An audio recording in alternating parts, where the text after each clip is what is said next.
Европын холбооны Азийн хөрөнгө оруулалтын сангийн дэмжлэгтэйгээр 2016 оноос хэрэгжиж эхэлсэн уг хөтөлбөр нь манай улсын жижиг дунд үйлдвэрийн бизнесийн санхүүжилт өсөж дэмжихэд шаардлагатай мэдлэг туршлагыг олж авах боломжийг сайжруулан цаашлаад улсын эдийн засгийг төрөлжүүлэхэд дэмжлэг үзүүлэх зорилготой юм байна. Хөтөлбөр 21 аймагт хэрэгжиж уул уурхайн салбар болон бичил жижиг дунд компаниудад чиглэгдэж байна.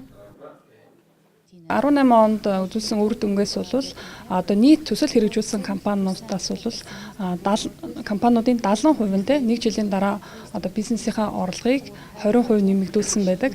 Ажлын байрын нэмэгдэл бол бас нэлээд одоо 100 гаруй компани кейсээр бол одоо нэлээд одоо нөгөө 200 тий хүнээр нэмэгдсэн тийм үр дүнгууд гарсан байна.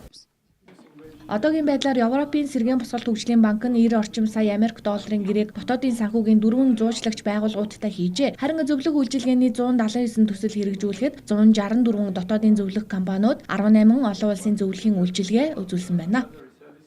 Жижиг дунд үйлдвэрийг хөгжүүлэх сангаас олгосон зээлбэл 3% байдаг. За өнгөрсөн хугацаанд бол сангаас олгосон зээлбэл 3-аас 4% дотроо бол байсан. За хэрвээ банкар дамжуулж олгосон тохиолдолд бол 7-оос 9% байдаг. За энэхүү хөтөлбөрт хамрагдаад одоо зээл авч байгаа аж ахуйн нэгжүүд маань бол 12-оос 15% хүүтэй зээл буюу одоо Монголд байгаа хүүнээс бол арай бага. Мэдээж жижиг дунд үйлдвэрийг хөгжүүлэх сангаас олгож байгаа бодлогын зээлийг бодвол хүүн арай өндөр байгаа. Яагаад ийм арай өндөр байгаа вэ гэвэл энэхүү зээл маань еврогоор орж ирдэг. Ингээд ханшийн зөрүү болон нөгөө еврогоо одоо Монгол төгрөгөд шилжүүлэх энэхүү одоо процессын бас одоо зөрүүнээс болоод бол буцаагаад энэхүү зээл хөтөлбөр маань хэрэгжиж дууссаны дараа буцаагаад еврогоор төлөх ёстой. Энэ зөрүүнээс болоод бол арай өндөр хүүтэй байдаг. Өнөөдөр жижиг дунд үйлдвэргээс ярихлаа бид нар дотоодын нийт бүтээгдэхүүний Монголын 25%-ийг л зөвхөн одоо үйлдвэрлэж байгаа ийм статистик гардаг.